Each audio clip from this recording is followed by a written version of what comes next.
శ్రీరామ్. జై శ్రీరామ్. జై శ్రీరామ్. జై శ్రీరామ్. జై శ్రీరామ్. హిందువుల ఐక్యత, హిందువుల ఐక్యత. హిందూ సమ్మేళనాన్ని, హిందూ సమ్మేళనాన్ని ఐక్యత, హిందువుల ఐక్యత, హిందువుల ఐక్యత. జై శ్రీరామ్. జై శ్రీరామ్. జై శ్రీరామ్. జై శ్రీరామ్.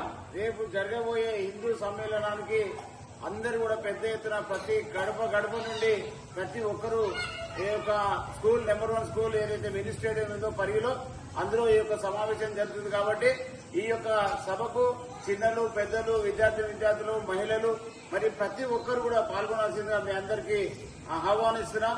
సాయంత్రం 5 గంటలకు తప్పకుండా ప్రారంభమవుతుంది.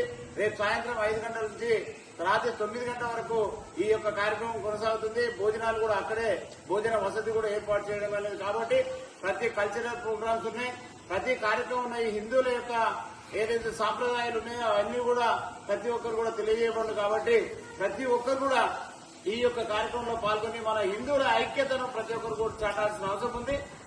భారతదేశం మొత్తం కూడా ఈ యొక్క హిందువులందరూ ఏకమయ్యి మన యొక్క సమస్యలు కానీ, మన యొక్క సాంప్రదాయాలు కానీ, మన యొక్క ఏదైతే ఉన్నాయో అవన్నీ కూడా దేశాలలో కూడా ప్రతి ఒక్కరు కూడా మన హిందూ సంప్రదాయాన్ని మరి అందరూ కూడా అలవర్చుకోవడం జరుగుతూ ఉన్నది, అందరూ కూడా నేర్చుకోవడం జరుగుతూ ఉన్నది.